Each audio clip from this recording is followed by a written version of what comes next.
This is what I do when I don't know what to say in an intro. So I just kind of do some silly stuff.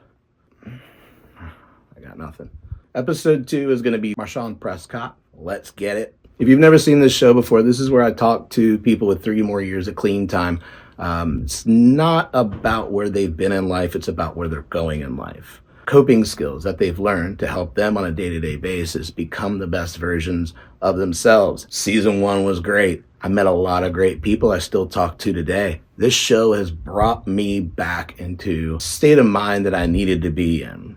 So it's helping me too. This year I'm gonna do a little bit different. I had a lot of referrals for people to be on that had under 3 years. At first I'm like, I gotta stick to the format, but man, I've been amazed on what people can do under that amount of time. They've really impressed me and they deserve to talk about it. They deserve to show themselves off a little bit, so I'm gonna give them that platform to do it.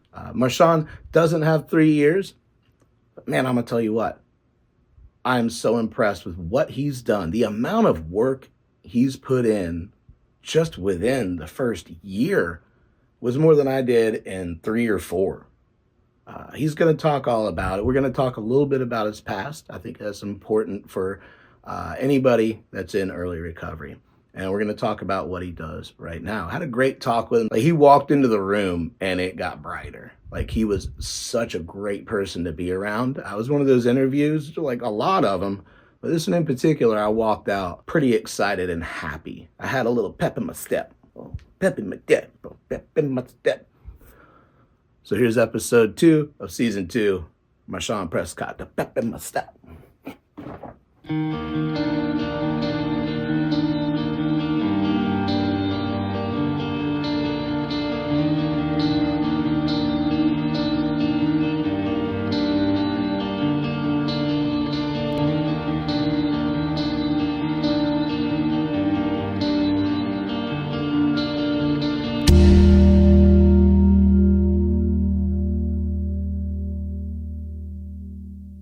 Being in the program at school, I think is going to open up a lot of people who I would not normally be encounter. What school are you going to? I'm going to Cape Fear Community College. For substance abuse? Yes, my major is Human Services, Technology, Addiction, and Recovery Services. Dope, man.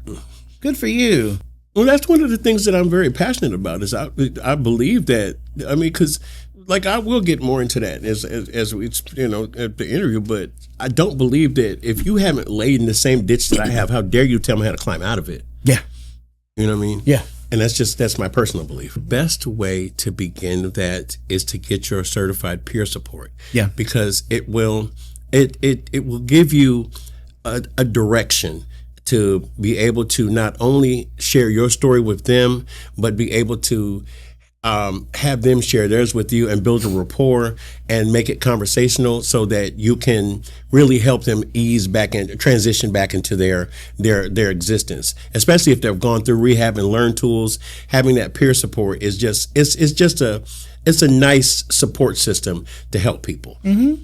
Oh, it absolutely is. I'm in a thing where I'm like, man, I'm such a creature of habit right now and routine, and I have been for like what's today? It was January, February, March. I got 8 years in March. And I'm really? Like, yeah. 8 years? Wow. Yeah. What's your sober date? My sober date is October 15th, 2022. I am 2 years and 3 months and some, 2 years, 4 months almost now. Mm-hmm. You are the first guest out of this is the second I've recorded the season. I don't know where it'll be in the numbers of releases. Okay. But you're the first person I've had on that's like under the 3 years. The reason I kept that for the first season, and then I'll tell you the reason I'm changing it is after 3 years, 5 years, 7 years, 10 years, you go through these mental chemical changes. Mm-hmm. You become more accepting things. You learn how to embrace humility better over the years. So your coping skills, they may get more complex as new emotions pop up, new triggers, and not even for using or drinking, but triggers can be for anything. Absolutely. There's such a chemical change that can happen to you that I find out of the research that I did, that 3 year mark is where those start. Okay. So it's kind of like you'll meet people, of the what do you want to say, pink cloud dry drunk syndrome Yeah. usually starts to fade away as long as they've been working after that 3-year mark. Okay. You came highly recommended. And I remember us talking, now that we mentioned it the other day on the phone, I remember you being like, yeah. And I'm like, cool. And I asked Kelly, she's like, yeah, he's great. I'm like, God, I got to stay to this rule or then I got to start letting everybody, you know? Right. But then like I kept hearing your name. And how do you pronounce your name again? Mausjohn. Mausjohn. Yes. That's what I thought. I did good. I love the spelling of it. Thank you. Like I kept hearing your name pop up about just being a positive, motivating person. And then I was asking Kelly, like, you know, who I don't have any time to find any guests. I'm so busy right now. Right. And then she said your name again. She was like, look, he's going to school for this. Like he's taking it very seriously. He's working really hard and he is such a bright light to have around. And I'm like, okay. She's just it's I don't know, I can't think of a word. No, I'm very good with words and it's troubling me that I can't even come up with a word to say. Like I can't say how much I love that lady. She's awesome. And how much I appreciate her. I would never forget coming out of WTC, my very first sober living house, because I was in 3. Right. My very first sober living house was Prodigal Recovery on Woodland. And when I had never been to Wilmington before in my existence. I've been past it. I'd never been to Carolina Beach. We always went to Tops of the Island growing up. That's where I went to. We went to the beach at. So I'd never been to this part of the state ever. Like never. So when I got out of the treatment center and was in that house, I was terrified to leave. Like absolutely terrified. And I called Kelly and I was like, I'm going to venture out. I need a bus pass. And that day she showed up at the house to bring me a 10 ride pass. And I got on my first bus ride. I went out to see what Wilmington was like. I can't. And I remember her saying, you know, you get your 2 years, you can ride my car. You get your 2 years, you can ride my car. And it just recently happened. You know, she hit 18 years yesterday. Yeah, I know. I'm so like awesome. I talk to her every morning. Yeah. And the mornings I'm able to wake up because, like I said, I drive till 2 and 3 o'clock. But I talk to Kelly every morning, and I was going to go to roll call so I could see her. But when I got home after getting out of class, I sat down on my bed, and the next thing I know, it's like 6 o'clock in the evening. Yeah. I get it. I'm always going. I get it. I'm always going. So you said it was October 15th, 2022. October 5th. What was October 14th like? That was a weird day because I was supposed to leave on the 13th, if I remember correctly. I had spoken to WTC. They told me to come, but I couldn't. I was trying to come up with the money myself to buy my bus ticket, and I just broke down and I called my dad, and I was like, Dad, I'm going into treatment. I need a bus ticket. So he bought me the bus ticket to go from Fayetteville to Wilmington, and that day, I was kind of piddling. I was staying with my best friend of 30 years. Her family's always been like my second family. Her parents call me son, and I was staying with them after I had come back.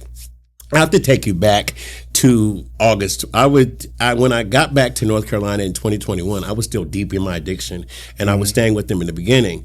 And when I first got back, I was like, I can do this. I'm going to quit. So I quit. I had gotten a job working for AFES on post on Fort Bragg at the PX, which is working in the I was working in the back as a not a stalker. I sort of did what's called e-commerce. Like somebody would order something online and I would pick up the item and then ship it out to them. I had gotten a job doing that, and I was there when Joe Biden gave all federal employees that $5 raise. So I went from $12 an hour to $17 an hour in all of one day. Nice. And I think that's when it clicked in my head. I can start doing drugs because I got the money to do it now. I don't know what I was thinking, but right after they hired me for the holidays, and I think I made it from November until January when I started getting high again. And I was like, my family always knows when something's going on with me because I'll be present and then not present. Yeah. And then I was just, all of a sudden I was not present. As soon as because I was also receiving Social Security at the time. So as soon as that Social Security check, I was gone. And then you wouldn't see me until I was broke. Right.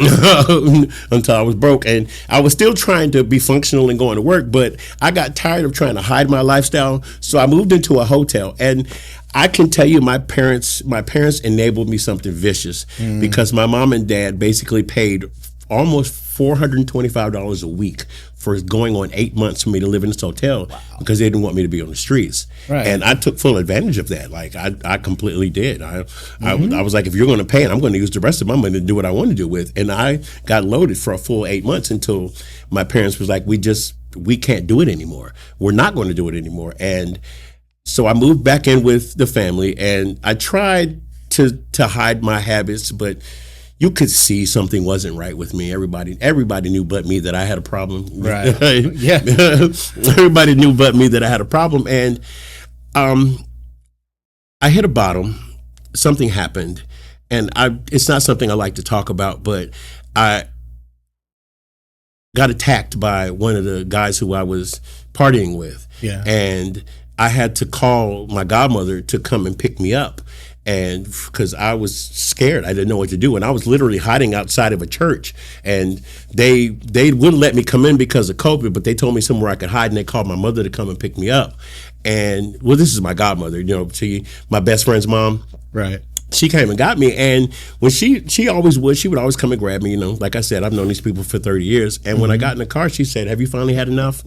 Like, have you finally had enough? And that just wouldn't go away, like it stuck in my craw. Yeah, and nails on a chalkboard, but the good kind. Like, yeah, you're like, she's like, have you finally? She said, you got your ass kicked. So like, have you finally had enough? Like, seriously, because we love you, but we're tired of seeing you go through this shit.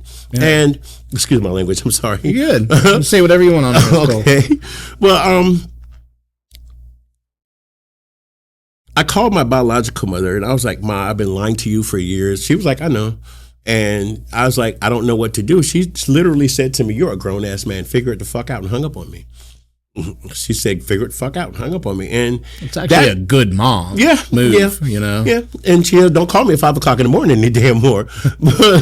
But that really was what set it for me. At the time, I was only on Medicaid and Medicare, and I wasn't sure what treatment centers would accept it. So I started calling around, and I found this place in Tennessee called the Restoration House.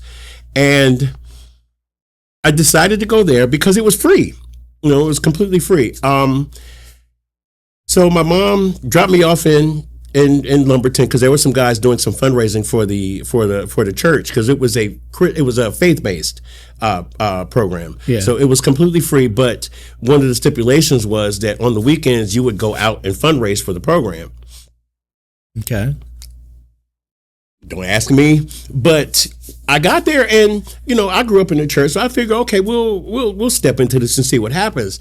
I will never disparage another program. My problem was at the time it was too much Bible and not enough recovery. Right. And then there were things that I saw that I did not like. There were just things that troubled me. There was a 30-page document that they make you sign all of these stipulations as to being in this particular program, and I saw that there was a lot of circular talk in those. I read and comprehend very well, right. And there was a lot of circular talk and a lot of these. One of my biggest issues was there was a place that they would send you to work that was like a burnt out location, and they wanted you to help. It was one of the pastor's friends build businesses that burnt down, right. And they wanted you to go work in there, but they wouldn't provide you with PPE, which troubled me. And they wanted you to sign to the fact that if something happened to you, it was on you. Absolutely not. So they were under the impression, like, well, they're already drugged out. Like, why? Yeah. Not this one. Right. Absolutely not. I'm not signing that. The second thing was, if they utilized your likeness and your story, they didn't compensate you for it. Nope.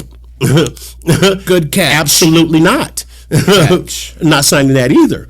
And when I brought this up, I was called a dissenter.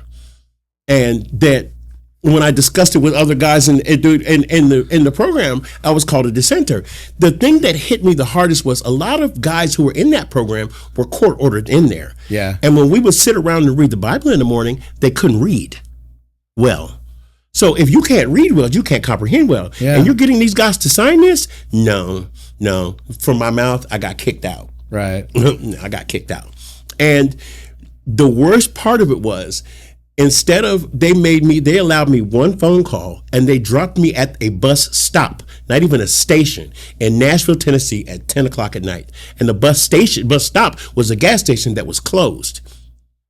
If it wasn't for a quick trip across the street, there was a young lady and her manager was in there. And I called it. Went to that door and begged them, can I please use your phone? And I called my dad, and my dad was able to buy me a bus ticket. Thank God I had an ID. Yeah. And I had to sit outside of that bus stop for 3 hours in Nashville, Tennessee, not knowing where I was until the bus came. And so I that could ain't get the home. coolest town. Just sit around at nighttime at a bus station, and it doesn't matter who you are. It wasn't even a bus station. Or a bus it was stop. a bus stop. Yeah, that's what I mean. Like it's not a good. I have been in Nashville, and my tour bus left of the artist I was working for because I was just an asshole, and they left me there, and it was. I almost got robbed. I almost got attacked by like 3 dudes and 1 lady, and then the taxi guy ripped me off at the end of the night. Like, it is not a cool city for you to be by yourself in. I am fortunate in the sense that there's a lot of bubbles in here. So I was fortunate in the sense that there were other people waiting,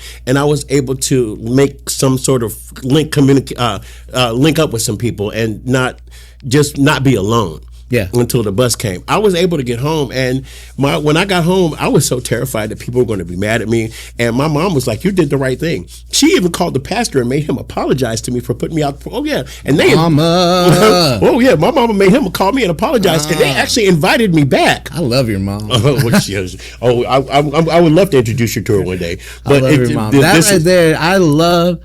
You hear so many stories. Like either my mom and dad were addicts, my mom and dad like don't want anything to do with me, or they don't care, or they would, you know what I mean? Oh yeah. So it's always good to hear like look, when Mama Bear claws come out, I love it.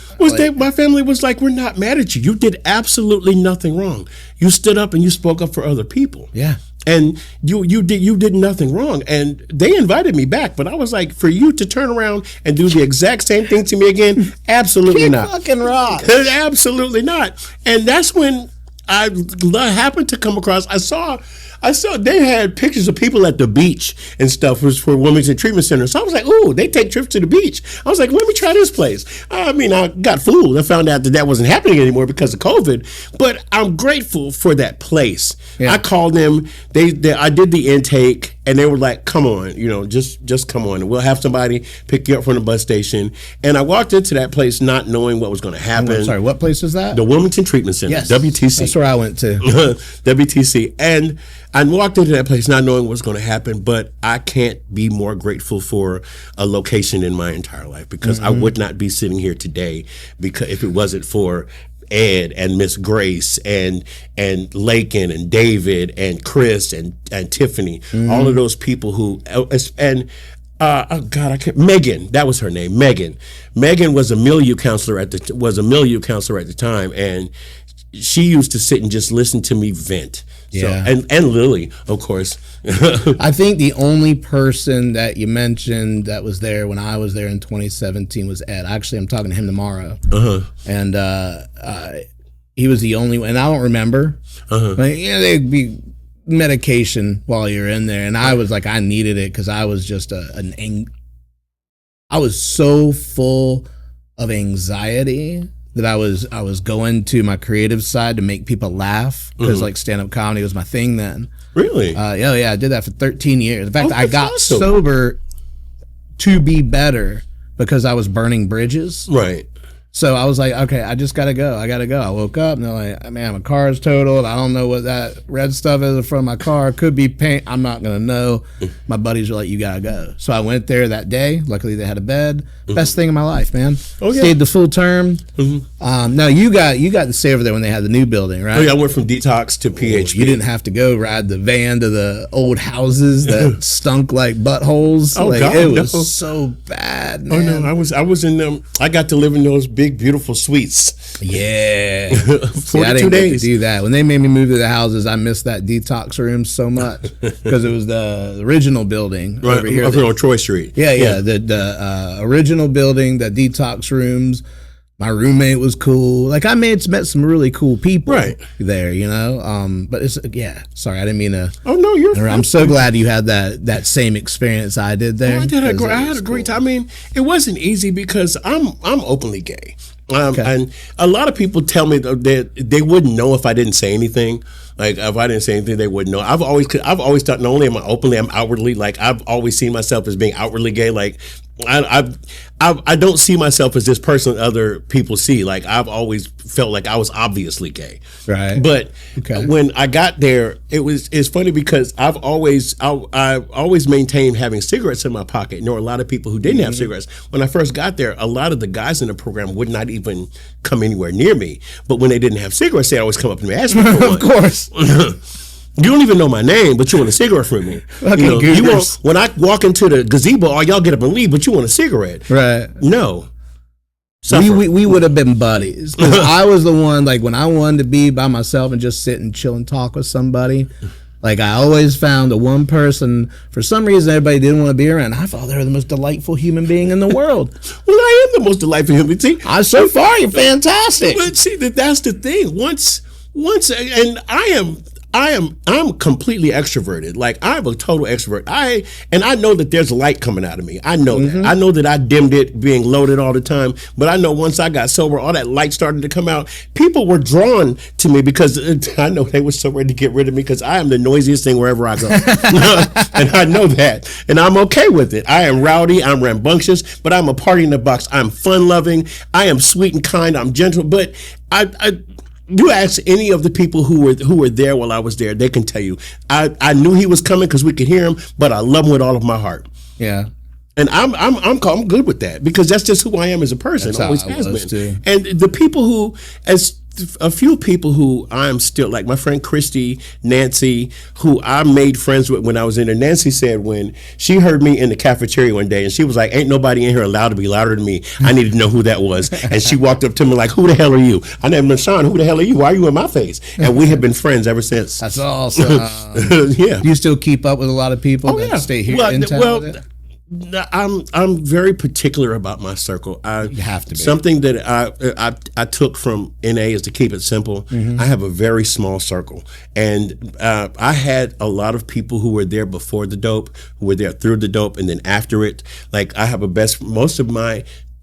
I have 5 people on this planet who I call friend, and I've known those people, each one of them 15 years plus, and they were there beginning, before, through, and afterwards.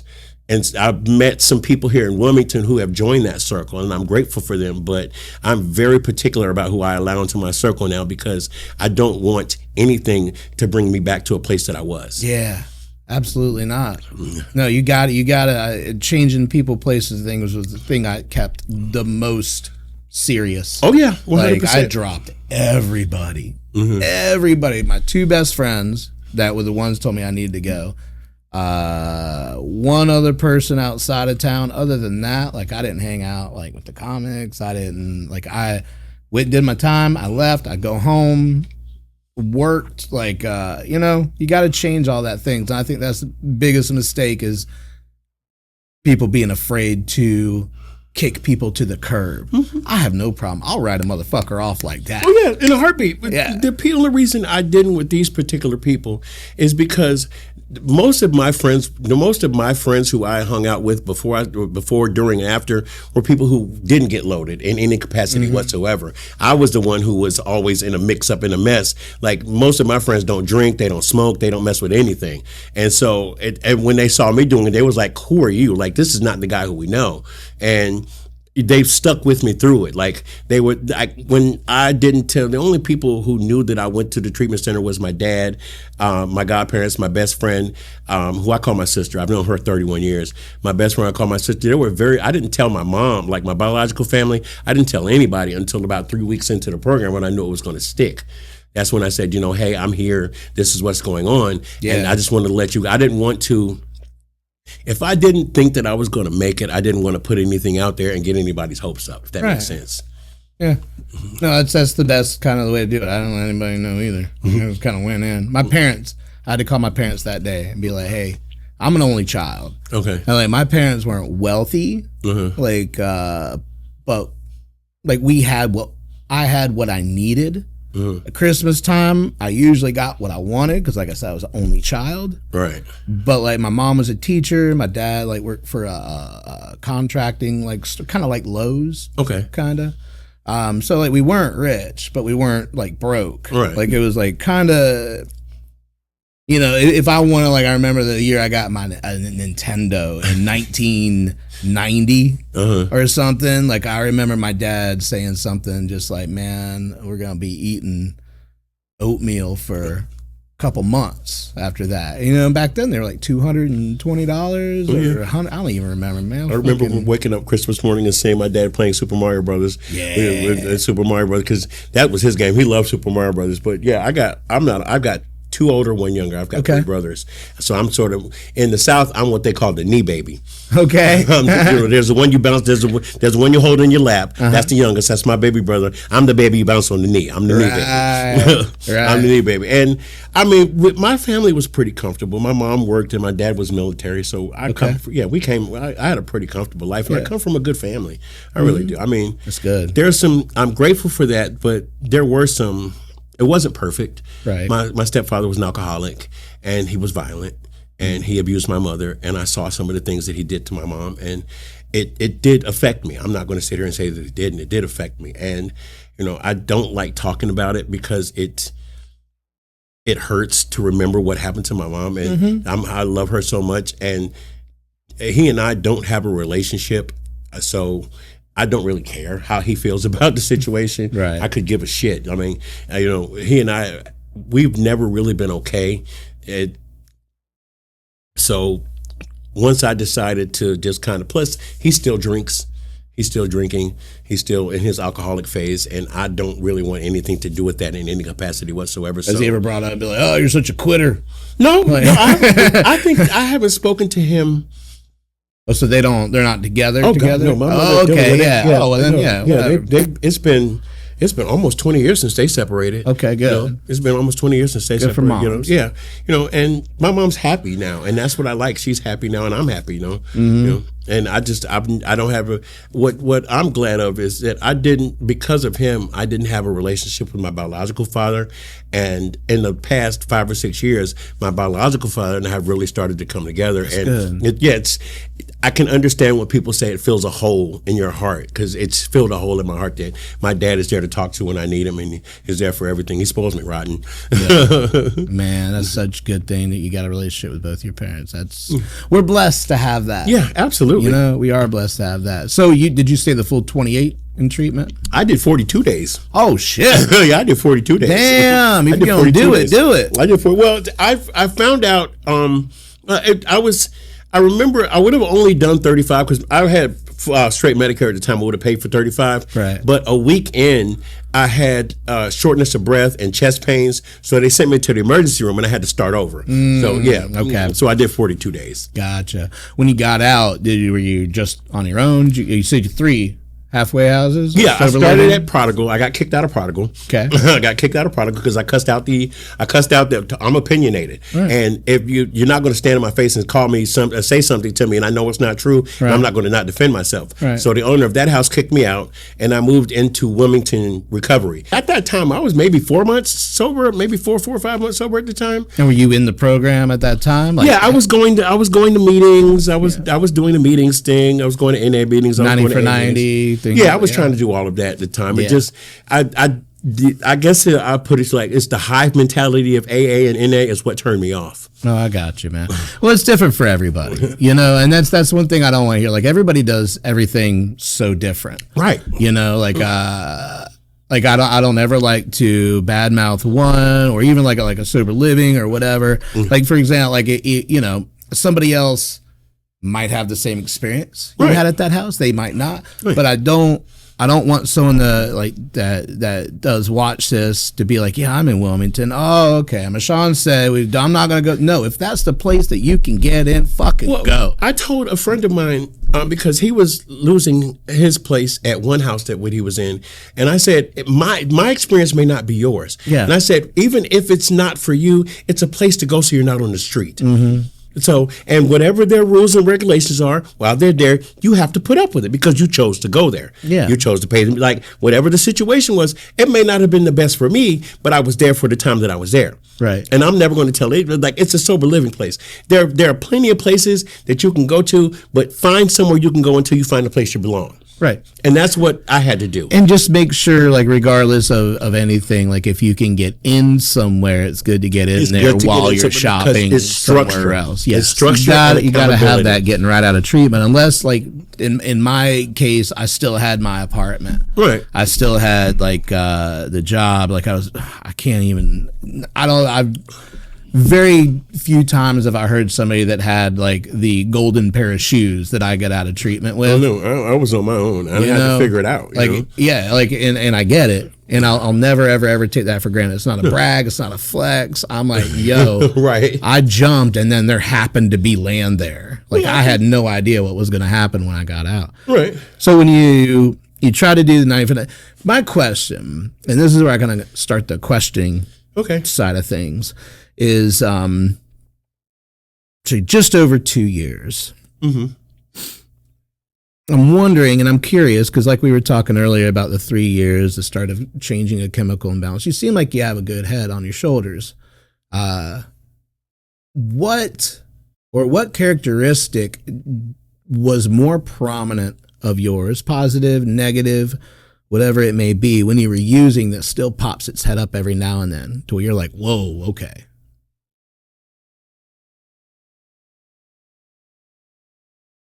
Isolation. Yeah. Isolation. And I'm very, it's hard for me because I like people, but I don't. Amen. I mean, I'm a people person. Every position that I've ever held has been interacting with people. I put it to you like this. I'm very good with people, but I don't like people, if that makes sense. Yeah. I'm very good with people. I am very good with people. I can converse with anybody. We can talk about anything. I can tell. I'm easygoing. We just met, and I feel like we've known each other for a little while. Like, right. That's cool. My blessing and my curse is that I've never met a stranger in my life. Mm-hmm. And it's a blessing and a curse because I am so easygoing. I get taken advantage of a lot is where that dislike for people comes from. Right. But I've always, that sunshine in me always wants to give people the benefit of the doubt. Okay. So I'm not going to give up on people because I don't like people. I know that sounds weird to say, but I'm not going to give up because I know there are good people out there. I know there are good people. I know there are people who have that same spirit as I do that are good people and loving and don't intend to do anybody any harm. Right. What triggers that characteristic? Disappointment. Yeah. Disappointment. Yeah. Disappointment when I like get in general, as a whole, and I believe wholeheartedly that expectation leads to disappointment. But I still have this thing in the back of my mind that I expect people to do things as I would.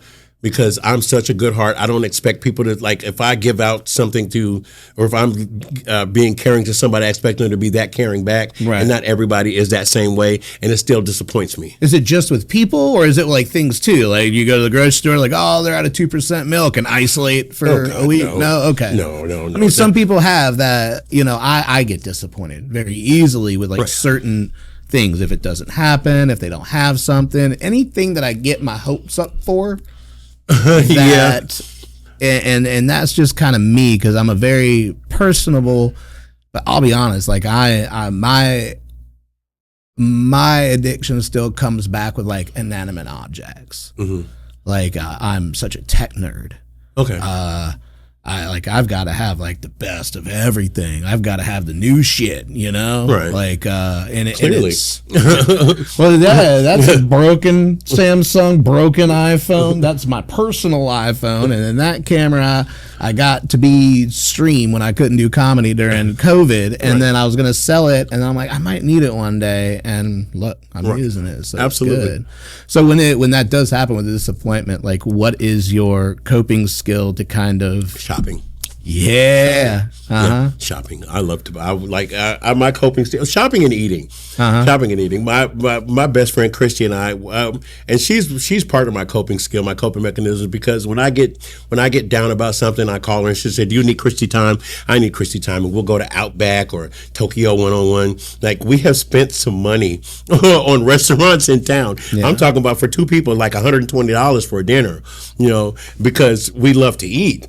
But that's that time that I get to sit down with somebody who understands me, and I can just talk about anything, and we can laugh and joke, and we can, gorge ourselves on the best sushi or the best hibachi or the best barbecue or the best seafood in town. You just named like some of the best shit. Oh yeah, Like that right there, like good taste. Our favorites are Tokyo 101, Kokina. I like Hero. She likes Okami, but we fight about that one. But Outback is her favorite, and we'll go to Outback. But we're just having an us night. We'll go to Chili's. We'll go to Chili's at like 10 o'clock at night, like right before they close, and sit there till after they close, just gnawing away at some food. And that is my coping. It really helps me through, and I appreciate her because I met her in WTC. I used to when they still had the beads down in the rec room. I'd go get me a big old bag of beads, and I would go into it because we were all in the same process group. Yeah. And so I would get into the process group. I'd sit down in the middle of the floor. I'd dump the bag of beads on the floor, sort them out, and start making necklaces and bracelets for people. And Chrissy would be sitting in the chair just watching me, and I'd make a whole necklace and then look at it and dump it on the floor and start over. And she said she would watch me. She's like, I want to strangle you because you made this beautiful necklace and you just dump it on the floor. She's like, what is wrong with you? I was like, when I explained to her that I am severely ADHD, and so having something to do with my hands kept my attention focused. I could listen to what was going on and absorb what Lakin was talking about. So it helped me be able to focus on what she was saying, doing something with my hands. Yeah. Well, with and I'm gonna try to phrase this perfectly. Okay. And I'm gonna start it by like, if I don't phrase it perfectly, I'm so fucking sorry. It's okay. So I mean, just over 2 years, few months. It's a long time to go from point A to 2 years. A few months. Like, it's a long, and dude, kudos to you. That's awesome. But when it comes to like the life and the longevity of things, still baby. Right. You know what absolutely. I mean? 100%. Like, what do you do? I know for me personally, I had to stay busy. I had to keep my mind creative and focused to not pick up or not drink. And it was a good 2.5, maybe about 3 years before the work I was putting in just became second nature, and I didn't think about it anymore. I was just doing it. But what do you have that keeps you focused and keeps your mind busy and structured, routine wise, or anything like that? Number one, I look at it like this, and this is a deep-seated belief. At this point, anything I do outside of recovery is a choice. Mm-hmm. And so I chose to pick up if I do it now. And so I just choose not to. Yeah. Period. And what I did was I found something that was much more important to me than what the drugs and alcohol were. What I've taken, what that same fervor that I put into my obsession and my compulsion, I have put into my education. There you go. I decided in January of last year that I was going to go to school. I made a list of 5 things that I wanted to do when I got out of the treatment center. I wanted to get my teeth fixed. Mm-hmm. I wanted to get my driver's license. I wanted to get my own apartment. I wanted to get in school. And I wanted to get a car. And it took me a while, but the first thing I did was I got my. The first thing I did was I got my driver's license back November of last year. Mm-hmm. November of year before last. I got it back in November 23. I was able to move out of sober living in April. I got signed up and registered for school by May, was to start in August of last year. I bought my car in May, and I got my teeth fixed in April. Like, everything that I made, I set attainable goals. And I started working. Everything that I did from that point forward was working towards those goals. And so once that last thing was accomplished and I got into school, everything my whole focus now is getting my education, because that's the most important thing to me, is being able to get that credential behind me so that I can reach back into community and help others who are going through what I'm going through, or going through what I went through to get to the place where I'm at. You say that it took you a while, but you do realize the accomplishment it is to get all that done within a 2-year period. Oh, I did it in a year, in homie. A year. I did it in a year. I mean, man, there's some of us that are like 7, 8, 9. I know a 10-year guy that been clean and sober for 10 years and is just getting ready to get his driver's license back. Like that's pretty impressive, man. And it says a lot about your determination. Thank you. And your work ethic for it. And I hope that inspires somebody to be like, yo, this can happen. So all the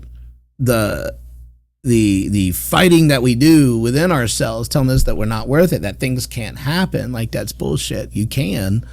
You just have to have that mindset, like I'm going to do this. I'm going to do this. Like it, like I said, that same fervor that I put into my obsession and compulsion is the same power that I put into to attaining the things that I wanted to get. If I can get up at 6 o'clock in the morning with not $1 in my pocket, and by noon have all the shit I want in my hand, then I can do other things with that power. If that makes sense. That makes complete sense. I mean, that's awesome, man. That's good. Thank you very much, Sean. That's cool, man. Kelly, you were right again. I believe wholeheartedly. Like one of the last AA meetings that I went to, they were talking about that what you learned is in that first year as opposed to that second year. And I said something very basic and very simple. In the first year, I learned that recovery is possible. In my second year, I learned that anything is possible. Right. And and that's one thing I always try to, and you can say what you want, and I'll always let somebody to go on it, and I'll always comment on it either before, or is it like put a disclaimer before the episode, or I'll say it right here with somebody.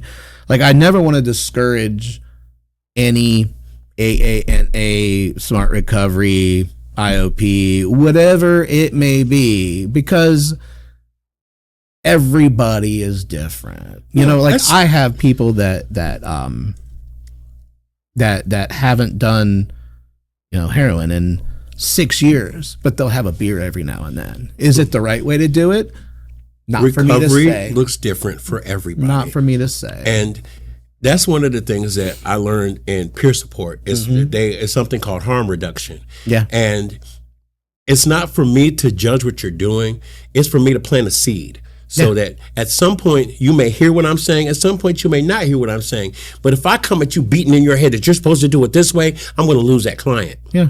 And that's not what I want to do. I want you to keep coming back so we can talk and we can work through some things and we can figure some things out.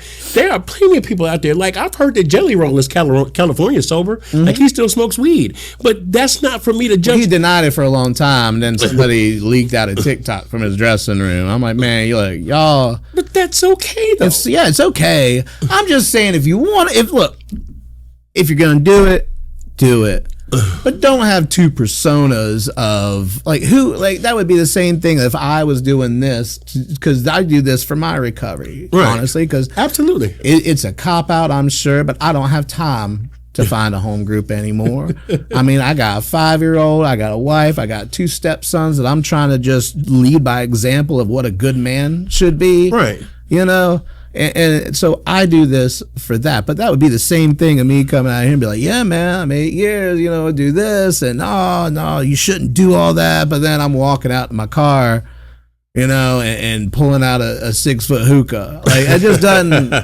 Or if I got it built into my dash, man, I should copyright that and sell it. That sound. I bet you that would make some money in California. Abstinence works for me. Yeah. And that's what I tell anybody who I'm having a conversation with. Abstinence works for me. That may not be what works for you. Yeah. Recovery looks different for everybody. And when I go to the treatment center for a roll call, I say all the time, your recovery is just like your religious affiliations and your political leanings. It is a personal thing, and no one should tell you what that should look like, feel like, or be like. That is up to you how you want to do it. And as long as you are working at whatever it is that you're working at, work at it, because that's up to you how you do it. I'm not ever going to tell anybody that you have to be abstinent, or you have to go to AA, or you have to go to NA. You got to go to Smart Recovery. You got to do Dharma Recovery. That's as a person who wants to step into this field, I have to be knowledgeable enough to tell you about all of these things that are out there, and you make the choices as yourself. Well, what did you do? I chose to do it this way. This is the way I do it. Mine is abstinence. I tried some of these things. It didn't work for me. I wasn't happy with them. I will never disparage them because they've worked for millions of people. So I would never disparage them, but it just wasn't what I needed. Yeah, I do believe everybody should start out with abstinence. Oh, yeah. I did. Yeah. I started out with it. I have very bad anxiety and depression.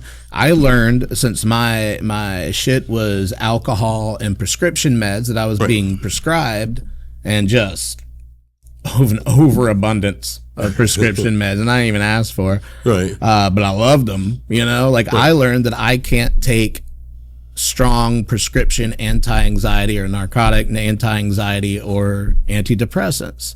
I learned that because I went 3 years with absolutely nothing and then got back on them after my daughter was born, because I was tired of wanting to cry all the time and put my head through a window of beating myself up. I tried them. It made me more crazy. And then a friend of mine was like, hey, try these CBD THC gummies. And I'm like, I don't know about that. And then I'm like, you know what? I had a panic attack one night. My wife had some that he gave her, and then she handed me like a quarter of one. Like, she's so cool, man. She cuts them up into little pieces and then puts them away from when I'm having a panic attack. And like, she gave me one. I slept like a baby, woke up next morning. I'm like, that was so dumb that I was worried about that. I'd never had that off of lab-based drugs. We've allowed people or other things to get into our heads saying that this is a bad thing, or we shouldn't do it this way because this is the way, and it's a mindset that you have to understand that if you are taking a medication to help your health, it's a medication. Yeah. Period. And it's actually kind of holistic health, which is not a bad thing. Like I said, I don't subscribe to any one particular form of I should go to this or do it this way, or I'm listening to this people say it that way. Mm-hmm. I chose my own pathway, and I found something that worked to keep me sober and keep me clean, and that's what I've kept doing. Yeah. And I'm happy. I'm blessed. I can tell you're really happy, man. Like, you glow when you say that too. It's not like one of those, I'm really happy, but then like the wrinkles happen up here and the redness, you know what I mean? Like, right. I can tell you're very happy. I am. I mean, I tell the people in the treatment center all the time that life is still going to life. Mm-hmm. Life is still going to life. It's not going to be sunshine and rainbows. I wrecked my car and lost my job in a 2-week period. But shit happens. Yeah. But you know what? It's not what happens to you. It's how you react to it. Yeah. And what I did was get up off my ass and kept pushing. Yeah. I lost my job and I wrecked my car. I got a rental and started driving Uber. Yeah.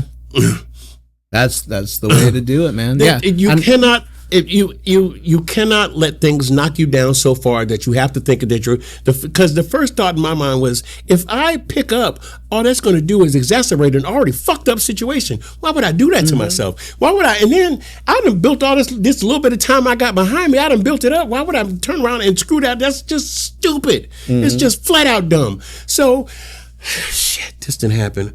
Okay, I pouted about it long enough. Time to dust myself off, get up and keep pushing. Yeah. Because life ain't gonna, my grandma used to say all the time, baby, the trees ain't gonna stop swinging, the sky's not, the wet tides not gonna stop coming in, the grass ain't gonna stop growing because your ass is mad. Get up and get over it. Life goes on whether you want it to or not. Yeah, yeah. Mm-hmm. I think respecting someone else's path of being the best version of themselves in recovery, you are not doing yourself any justice and any progress if you're still judging about how somebody else goes. It's not your business. Do I promote what I do for my depression and anxiety? No, I think that's the first time I've ever fucking said it on this show.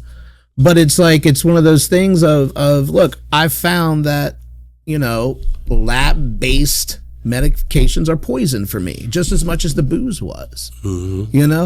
I was never a pot smoker when I was drinking and stuff. In fact, I hated the smell of it. I hated all that shit. I used to love it because I eat, boy. I eat for everything. I wish they'd make a weed air freshener. I used to love that shit. See, I can't. I couldn't do it. I loved it. I would rather, like, when I was a single man, I would have rather gone on a date with the date sitting down reeking like they smoke in their house 2 cartons a day, then coming out and being like, oh, they may have smoked. Like, it's just something about that that smell that it makes me nauseous. I can't stand it now. Yo, I bet. I can't. It's funny. It's weird when I get people in the car and somebody's sitting behind me and they smell like we're just like, oh my God, like and as soon as they get out, I roll all the windows down and air the car out again. It's like spritz in the back. It's Doritos just, air freshener. You know they make Doritos air freshener. Alcohol doesn't bother me as much. It's funny, like people who just, it's weird, but everybody who drinks smells exactly the same. It's this weird odor that comes off of them, and it's like, wow, I did not know that's what I smelled like when I was drinking. Fermentation and regret is what it smells like. 100%. Yes, sir. Yeah, absolutely. I can't do it, man. Like my wife will have a glass of wine every now and then, and then when she does, like towards the end of my drinking, like I was like big bottles of white wine. Like I was your basic white bitch at the end of the night. Like, glass white wine and a big thing, and then I would go out. But like every now and then she'll have a glass of wine. Every now and then she'll have a beer, whatever. But it's the red wine stuff to where I can smell the tannins coming out of it, and I'm like, when we first got together, and I was like a year into it, like she wouldn't at all. And then after our daughter was born, I'm like, I just saw what you did with your body. Have a fucking glass of wine. Have 3. I don't care. Right. Like, by that point, like I think the last time I had a moment to where I got mad because I could not drink like other people, or I couldn't, regulate my anxiety like other people. I think the last time that happened was I was like 4 years in, and I remember it was I was at a comedy show, and somebody was drinking like the beer that I used to drink. It was just really fancy schmancy import. And the guy was like in my face, like, man, that junkie told you should do it like this. And it's like that, and it split right here. Like it went out of the bottle, hit me down my shirt, and I smelled that smell that I smelled. It's like smelling like your mom's house. You know what I mean? Like that comfort. And I was mad for about 24 hours. I pointed it at him, that he's the problem, that he did it. He's the one that made me feel, but no. You know what I mean? I totally understand. It was me, and it was the last time I had that. Now the next time was, I was saying, like my wife would like have like the smell of it. Like we were sitting in bed watching a show, and she brought in a glass of wine and had it like in her lap. And I smelled it, and it smelled amazing. I was like, oh, it smells good. And I went back to it.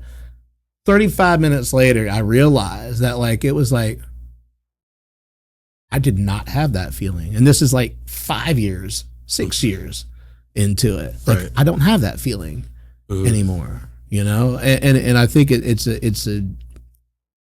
was amazing feeling to me to know that I have disciplined myself enough to not think about the past, to not think about what it is, to love the person that I am in this skin right now. Oh, absolutely. And to love what I can be still.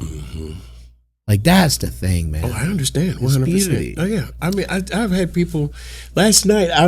Because I've had so many people who get in the car and be like, "You're the best Uber driver I've ever had. Like you're such a vibe." Because this is me all day long. Like, this is This is you see what you get. This you get what this is me all day long. And like I've had so many of my passengers say, "You're such a vibe. Like you're the best Uber driver. This is the best conversation I've ever had. You're so awesome." 2 girls last night was like, I was playing some. They was like asking me, "Can we play some music, or can we listen to these songs?" And we were all singing along as we were riding down the road. And they was like, "You should come to the bars with us." I was like, "I'm sorry, baby, I don't drink anymore."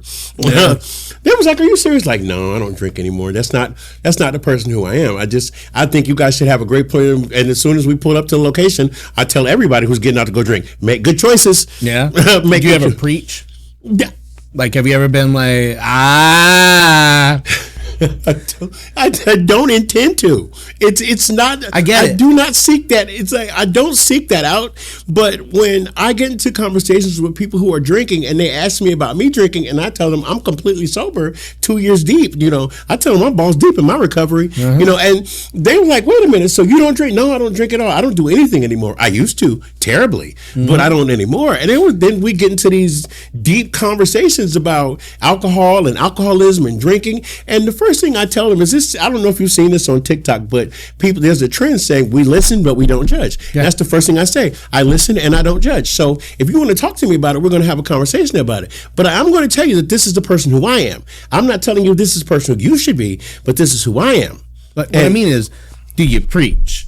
Do they ask and you tell, or does that door just open? Like, you want to go to the bar? No, I'm sober, and let me tell you why. Oh no, like, okay, no. They ask. If you ask me, I'm going to tell you. I would think that just preaching out of the blue and not, regardless if they wanted to hear it or asked or not, that would be counterintuitive to a recovery and could be pretty triggering and toxic. Yeah, and I would never want to come across to anybody like that, right, in any capacity whatsoever. Okay. If you ask me, I'm gonna tell you. Yeah. If you ask me about my recovery, we're gonna have that conversation. Mm-hmm. Now, you may not like what I have to say. Mm-hmm. You may not want to hear what I have to say. But you asked, so guess what? Yeah. You're gonna get the truth. It's just how it goes.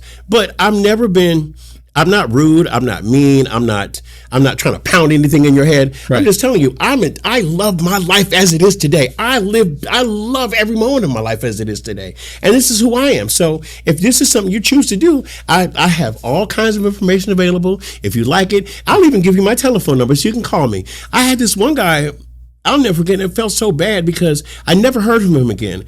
But he was in tears on the way back to his location. I picked him up right around Christmas time. He was crying after we had a conversation about drinking and drugs and alcohol. And he was like, I got some coke in the car with me now. And I said, you got to get the fuck out of my car with that shit. I said, I'm pulling over right now because I'm glad you told me. He said, but I don't want to live this life anymore. I don't. I said, I hear you talking. Mm-hmm. I hear you talking, but you're not in a sober mind right now. So everything you're saying doesn't mean much to me. Yeah. If you want to have a real conversation, here, put my number in your phone. Call me tomorrow and I will come get you and you and I can go to a meeting together.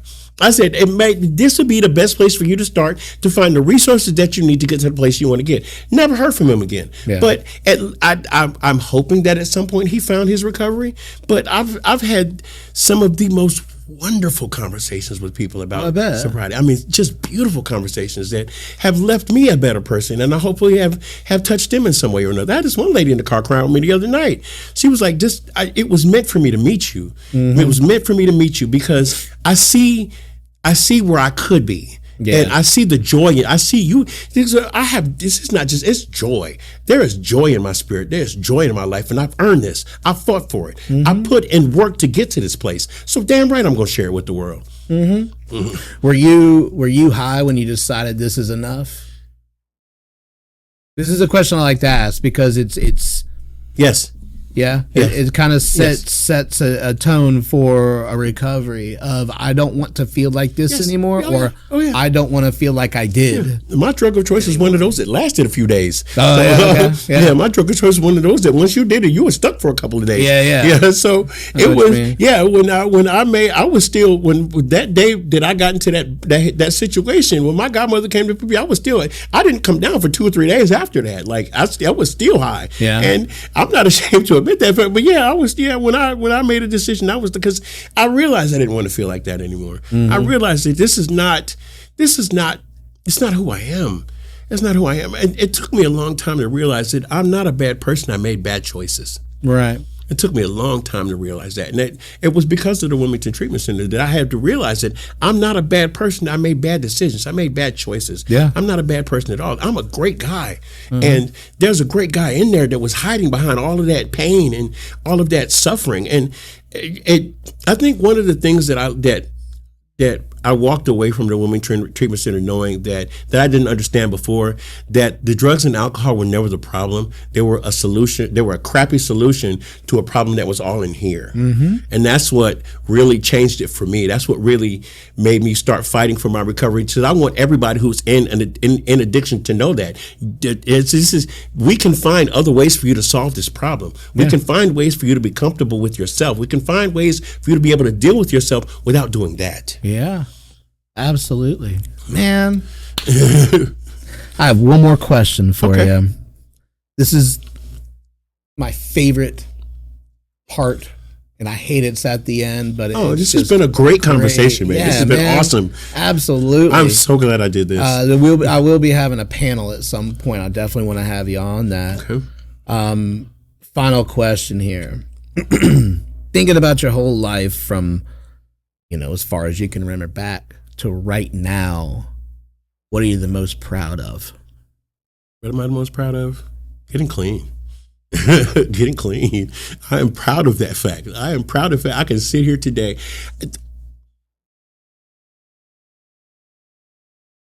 The best part was hearing my mom say, "I'm proud of you."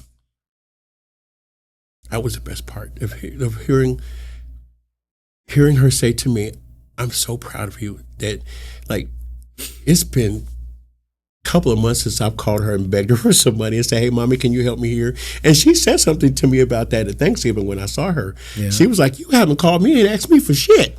I said, "No, Mark," because she said, to see you standing on your own 2 feet and dealing with your life as it comes, she said, "I couldn't be more proud of you." And that fills me, because I did not want her to leave this earth, because my mom's 76. Yeah. And, I don't know how much time I have left with her. Mm-hmm. And I don't know how long, that God is going to let her be here with me. But I did not want her to go to her grave seeing me in the place that I was. Yeah. Amen. Mm-hmm. I feel that to my core. Mm-hmm. That's a beautiful thing. That having a parent say that they're proud of you is like 1,000 Christmases. Oh yeah, 1,000 Christmases. Yes, like, I'm talking about little kid Christmases. Oh yeah. We're coming down on Christmas. We're like, "Yay! I got everything I wanted." And I can't express to you how deeply hurt to see the disappointment in her face when she saw me. I'll never forget. I was living in a hotel and she had just come to visit, and I had come downstairs to go somewhere with her. And when I got in the truck, she looked at me and was like, "You are not going anywhere with me looking like that. Mm-hmm. Go upstairs and change. Go upstairs and shave. Go upstairs and shower now." Mm-hmm. Now, when I went to go see her at Thanksgiving, I was sick as a dog. I had a terrible cold. But I walked in the house. She was like, "You got on some nice shoes." She was like, "Where you get those from?" She was like, "When did you buy those?" I said, "Oh, I bought those for my birthday like months ago." She said, "You look good." She said, "You're fat as hell." They always like to let us know. She said, "You fat as hell, but you look good." She said, "Your skin has improved. She said, she said, "I can hear the difference in how you sound when I talk to you. You sound different. You sound changed." I said, "Well, I mean, yeah, I put in work to get here, man. Mama. I put in work. This ain't been easy, and I'm not going to lie and say it's been hard. It's been uncomfortable. It's not been hard at all. It's been uncomfortable because this is not the person that I was used to being. So having to think about being that person every day, having to stop and think before I do has been the uncomfortable part for me, because I'm an ADHD kid. I'm impulsive. I'll just go ahead and do without thinking. And now having to consciously consider every action that I take has been uncomfortable but rewarding. Yeah. Yeah. You're doing amazing. You're doing amazing. And one day there's going to be a time, and I hope that I'm still on this earth and we still know each other at this time, to where you're going to look around you and life will be, even though it's great right now, it'll be even better, because it only gets better. And one day you're going to look around you and you're going to be surrounded by the greatest group of people that you've ever met, that love you unconditionally and, hey, have no fucking clue about the Mausjohn from 2 years ago. If they find out, they're going to be like, "I never would have guessed." That, to me, was my big moment, to where I realized these are amazing human beings, and they have no idea about that, Billy. So we're like people you wouldn't even have discussed that part of your life with them. They have no idea who that person is at all. They have no idea. Okay, I can't say that yet. Yeah, I'm just saying.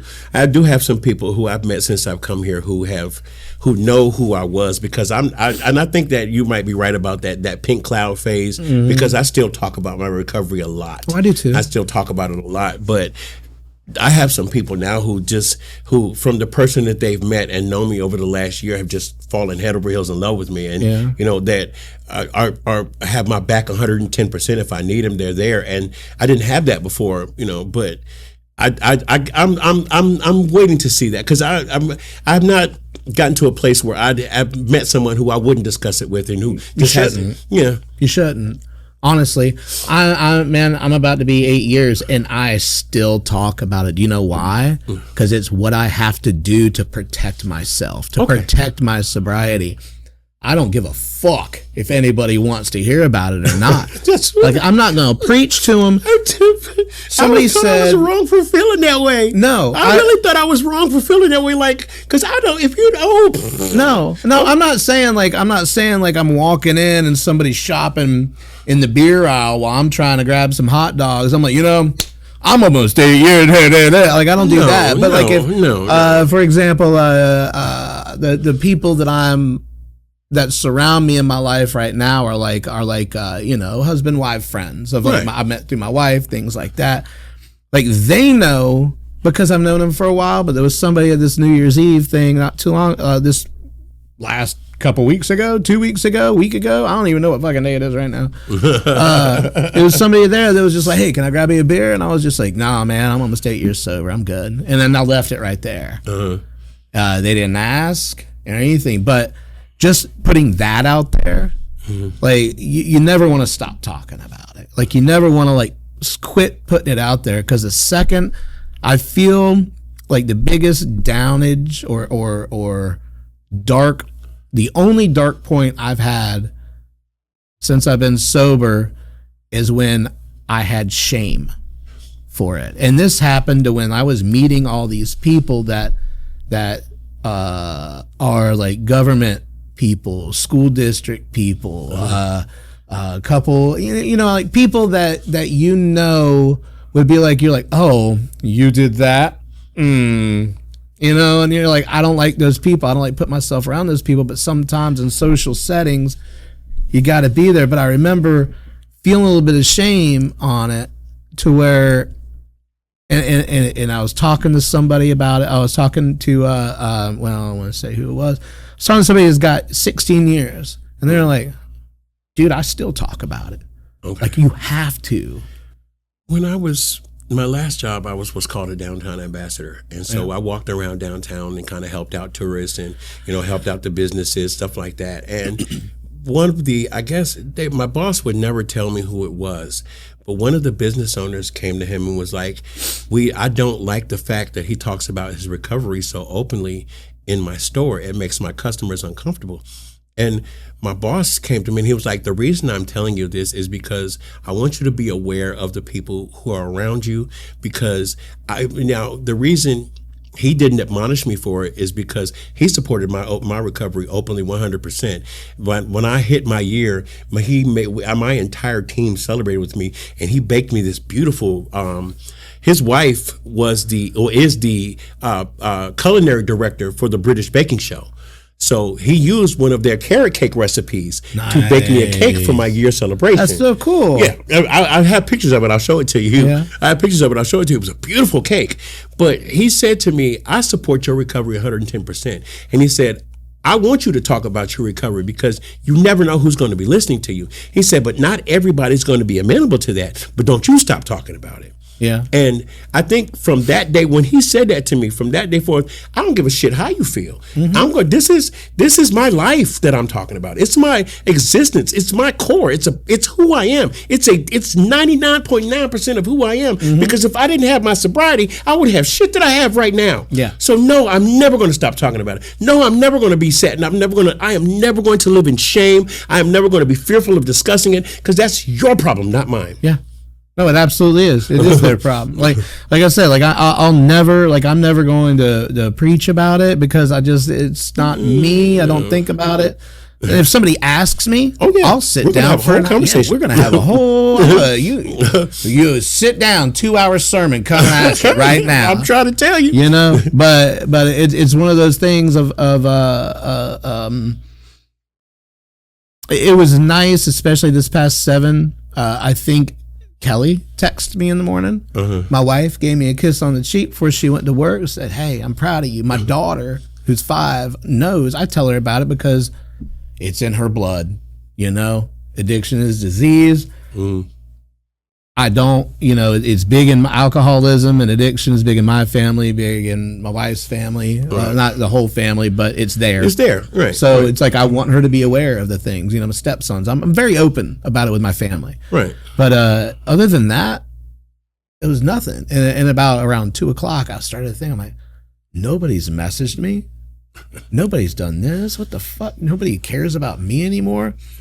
And then one person did. I'm like, thank you. You're the first person to do that today. And then he was a normal, he was like, well, don't you think that's because you've done well and the people you've surrounded yourself with are not aware of it because they've never thought about it. You've never told them. I was like, oh shit. That's right. I started carrying myself with pride of who I am right now without thinking about it. Right. You know what I mean? Yeah.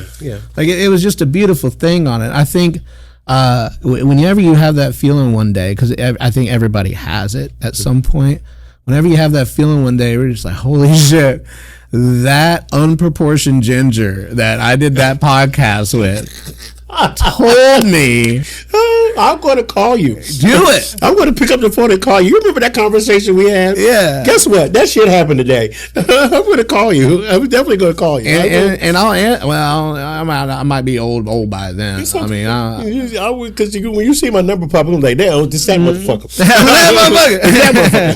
Now I gotta say, this has been a great conversation to start this season out with. Thank you. Like I said, I don't know what episode it's going to be. It's going to be soon. I know that. But this gave me so much energy. Thank you. You gave me so much energy. Your outlook on life, your grabbing your own destiny, your own faith, controlling that, the work you've put in, man, it shows. It shows. I'm fucking stoked, man. Like, I appreciate it. We made my day. Thank you so much. You made my day. Thank you. Thank you for having me. I appreciate it.